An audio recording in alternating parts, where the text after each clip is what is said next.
Que a graça e a paz de nosso querido e bondoso Deus, o amor de Cristo Jesus e a comunhão de Deus Espírito Santo estejam conosco.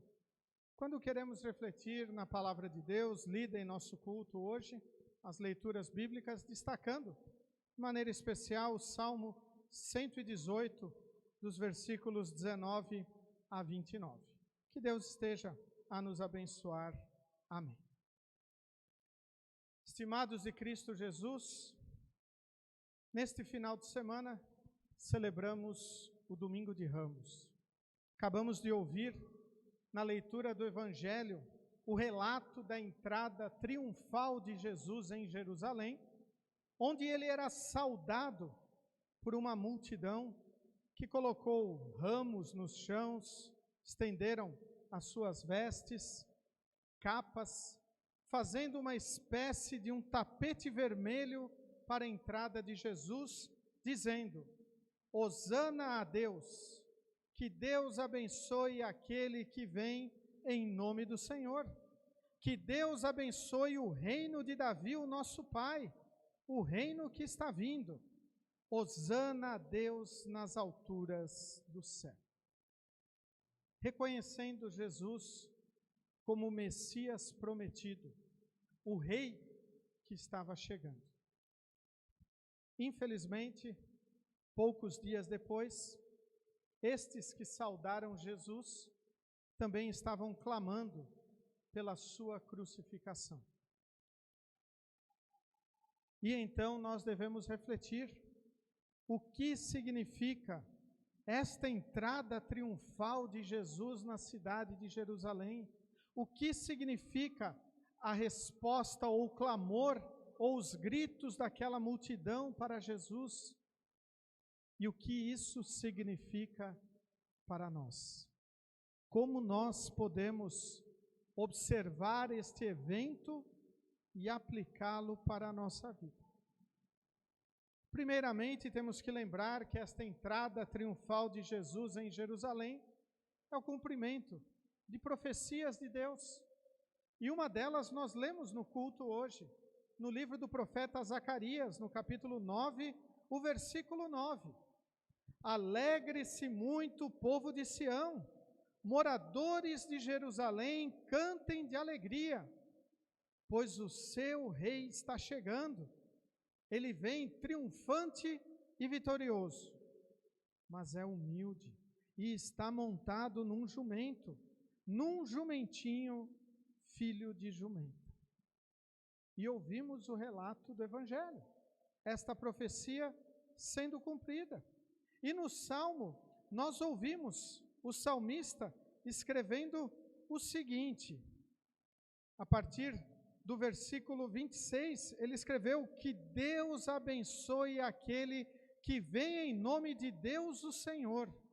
Daqui do templo do Senhor nós abençoamos todos vocês. O Senhor é Deus, Ele é nossa luz, com ramos nas mãos comecem a festa e andem em volta do altar.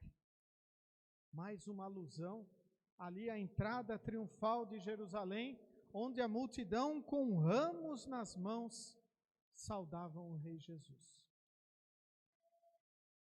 E também, para não deixarmos a epístola de fora, vamos dar uma olhadinha nela, antes de voltarmos e vermos o que o Salmo nos traz para este final de semana. A leitura de Filipenses nos relata uma coisa extremamente importante. Tenham entre vocês o mesmo modo de pensar que Cristo Jesus tinha. Ele tinha a natureza de Deus, mas não tentou ficar igual a Deus. Pelo contrário, ele abriu mão de tudo o que era seu e tomou a natureza de servo, tornando-se assim igual aos seres humanos e vivendo a vida comum de um ser humano. Ele foi humilde e obedeceu a Deus até a morte de cruz. Todo o estado de humilhação de Jesus também é demonstrado na entrada triunfal dele em Jerusalém. Martinho Lutero, ao falar da leitura de Zacarias, ele chega a comparar Jesus com ou chega a afirmar, a dizer que Jesus é um rei, mas é um rei mendigo. Ele não vem com pompa, ele não vem num cavalo de guerra, ele entra num jumentinho, de forma humilde. E da mesma maneira, nós temos que lembrar com que humildade o Senhor entrou na nossa vida. Não foi através de um evento mirabolante, não foi através de uma ação extraordinária, ou foi pela palavra unida à água, ou foi pela palavra proclamada. Jesus entrando nas nossas vidas de maneira humilde, para mostrar que nós também devemos com humildade recebê-lo como nosso rei, como aquele que está a governar a nossa vida, como aquele que nós queremos ouvir as suas orientações, como aquele que nem o salmista coloca no versículo 21, ó Deus, eu te louvo porque me escutaste e me deste a vitória. Deus nos escuta. Deus sabe todas as angústias que nós estamos passando. Deus conhece todas as lutas que nós temos enfrentado diariamente. E Deus sabe cada pecado que nós cometemos. Não há como esconder isto dele. Mas o salmista diz que nós vamos louvar a Deus porque Ele nos deu a vitória. Mas que vitória é esta se nós ainda passamos por dificuldades? Que vitória é esta que nós ainda somos, como acabamos de confessar, pobres e miseráveis pecadores e que merecemos a condenação eterna? A vitória é a garantia da salvação. Em Cristo nós somos salvos. Em Cristo nós somos perdoados. Confiando no Rei Jesus, nós temos o perdão. E se temos perdão, temos vida e salvação. O versículo seguinte do Salmo, ele é um dos versículos que podemos dizer fundamentais para a nossa vida cristã. A pedra que os construtores rejeitaram veio a ser a mais importante de todas. Muitos rejeitam o Cristo Salvador. Muitos rejeitam o Cristo que entrou de forma humilde e morreu na cruz. Muitos rejeitam até as ações deste Jesus em sua vida, achando que o batismo é apenas um rito, uma coisa a se passar, ou ainda até menosprezando o batismo. Muitos rejeitam a ação de Deus através da palavra, negam a sua presença sacramental na Santa Ceia. Muitos rejeitam a pedra principal, acham que por suas obras podem se salvar, conquistar o perdão, que deve-se ter uma vida exemplar para ser salvo. Devemos ter uma vida exemplar? Com certeza. Devemos fazer o correto? Sim. Mas porque Jesus nos salvou. Porque Ele é o nosso Rei. Não nós somos reis de Jesus. Não somos nós que mandamos nele. É Ele que vem a nos orientar com o seu perdão, a sua graça e a salvação. Como é bom nós olharmos e fundamentarmos toda a nossa vida na pedra principal, Jesus, o Salvador. Todos os nossos relacionamentos, todos os nossos momentos, termos Jesus como o único e suficiente fundamento. Devemos lembrar aquela parábola que Jesus contou dos dois fundamentos, onde dois homens construíram uma casa. Um construiu sobre a rocha e o outro construiu sobre a areia. E a chuva caiu para os dois, da mesma maneira. E aquele que tinha a casa construída sobre a areia, a casa desmoronou. Enquanto aquele que construiu sobre a rocha, a casa ficou firme. Esta parábola que Jesus conta é um ensinamento para nós, na nossa vida espiritual. Aonde a nossa fé está fundamentada? Será que ela está fundamentada em Jesus, a pedra principal? Ou na areia de outras crenças? Na areia de achar que nós podemos nos salvar? Na areia de que nós temos força interior até para obtermos a salvação e uma melhoria na nossa vida? A palavra de Deus nos diz que pela nossa natureza nós somos mortos. Estamos mortos em nossos pecados. O apóstolo Paulo, em Romanos, ele diz: o salário do pecado é a morte. Logo, por nossas próprias ações, por nossa própria força, merecemos apenas que a nossa vida rua, que a nossa vida desmorone. Por isso é necessário fundamentarmos a nossa vida em Cristo Jesus, a pedra angular, a pedra principal, e que muitos a rejeitam. Não sejamos nós tolos e nécios e rejeitemos a pedra principal. Vamos fundamentar a nossa vida, não apenas nos nossos momentos de culto, não apenas quando estamos em torno da palavra, mas em todos os momentos da nossa vida, em nossos relacionamentos familiares, em nossos relacionamentos de amizade, no trabalho, na escola, enfim, em todos os lugares, Cristo ser a nossa pedra angular. Sabermos que Ele é o nosso Salvador e que nós, por termos Ele como nosso Salvador, nós iremos louvá-lo, iremos confessá-lo. E mais, também como diz o salmista: Tu és o meu Deus, eu te louvarei.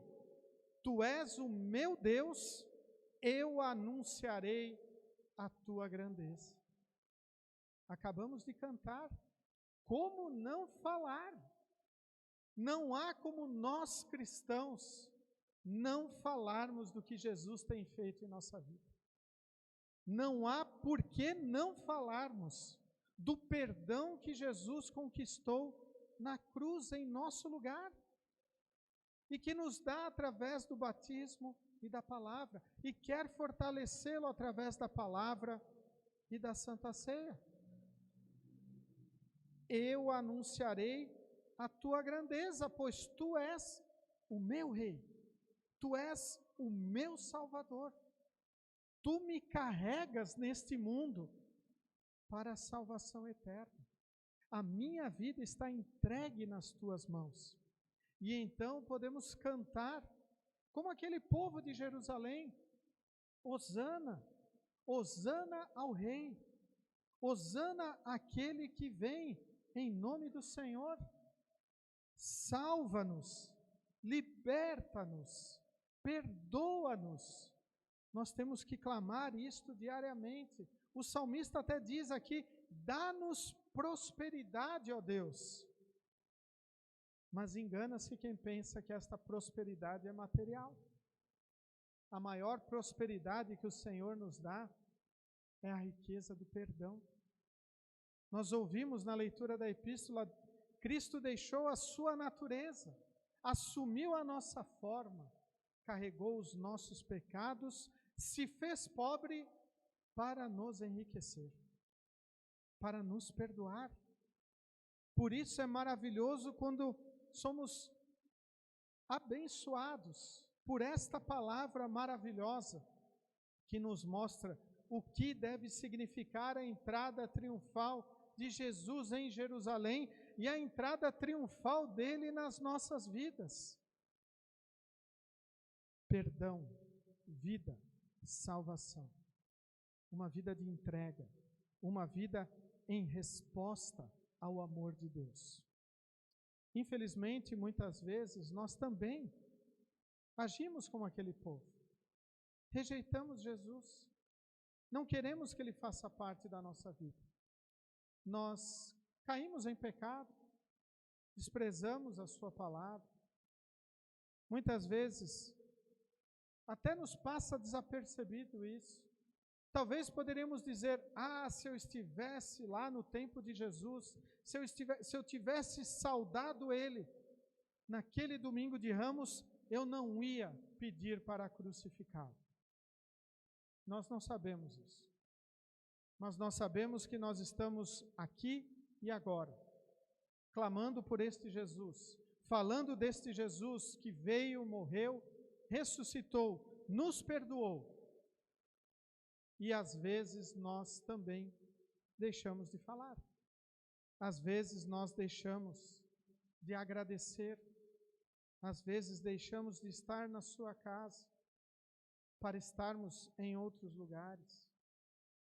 E tudo isto nós devemos reconhecer que nós precisamos buscar a força do Senhor para mudarmos quando nós pecarmos. E nós iremos fazer isso quando nós não rejeitarmos a pedra angular, a pedra principal, o Rei Salvador, Jesus, aquele que veio para nos perdoar, aquele que veio para nos salvar. E o salmista termina dizendo palavras maravilhosas. É um convite, talvez uma ordem. Não sei como que nós vamos enxergar isso aqui. Eu diria que é um privilégio que nós temos. Deem graças a Deus o Senhor, porque Ele é bom e porque o seu amor dura para sempre. A nossa vida tem que ser um constante agradecer ao Senhor por tudo que Ele tem feito, porque Ele é bom. Se Deus é bom, logo, obviamente, Ele não é ruim. Se o caminho do Senhor é bom, logo o caminho do Senhor não é ruim. Se o caminho do Senhor é bom, nós não vamos nos prejudicar em caminharmos neste caminho. Se a fé no Senhor é boa, nós não vamos nos prejudicar confiando no Senhor, pois confiando no Senhor nós temos a certeza da salvação eterna.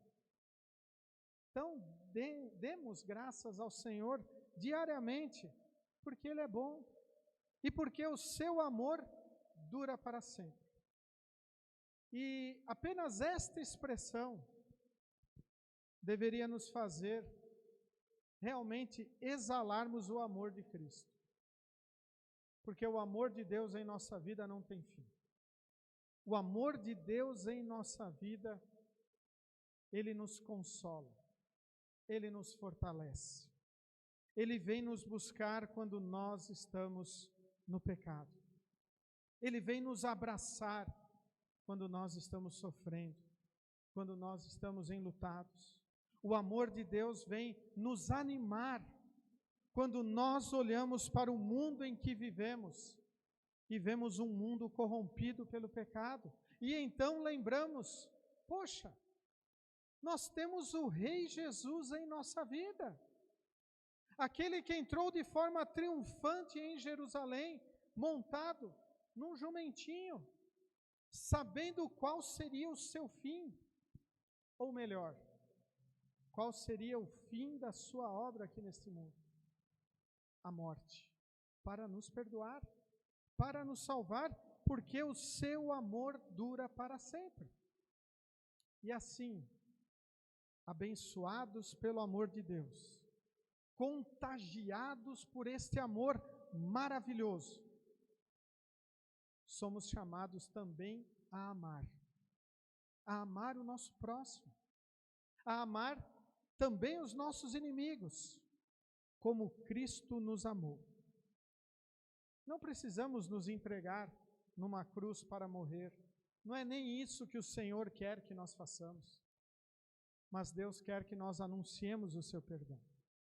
Deus quer que nós confrontemos aqueles que estão rejeitando a pedra angular, aqueles que estão deixando a sua casa, a sua fé, ser construída na areia. E assim, quando vier alguma chuva de sofrimentos, de tribulações, de provações, esta vida ruir, Deus quer que nós anunciemos o amor maravilhoso do Senhor, um amor que não tem prazo de validade, um amor que não termina, assim como nossos relacionamentos e amizades às vezes terminam. Muito pelo contrário, o amor do Senhor continua nos atingindo, mesmo quando nós viramos as costas para Ele. Porque Ele está em todos os momentos a dizer: venham a mim, vocês que estão cansados e sobrecarregados, vocês que não têm força para suportar as tribulações, vocês que estão abalados por momentos difíceis, ou até estão seduzidos pelas grandezas do mundo, venham, venham que eu vos aliviarei, porque eu posso fazer isso. Somente Jesus pode fazer isso em nossa vida, porque Ele é a pedra angular. Ele nos dá a vitória sobre a morte, sobre o pecado, sobre o diabo. Cristo esmagou estes inimigos.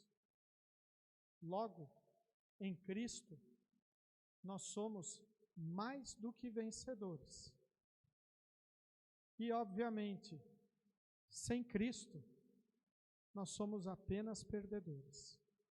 Por isso, ao celebrarmos este domingo de Ramos, ao lembrarmos da entrada triunfal de Jesus em Jerusalém, lembremos que Ele já entrou em nossa vida, não montado num jumentinho, mas através da sua palavra.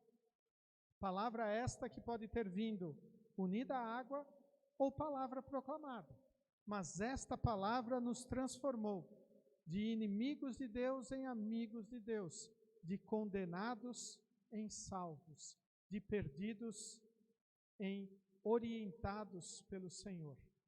Por isso, vamos nos alegrar, vamos clamar: Senhor, salva-nos, ó Senhor.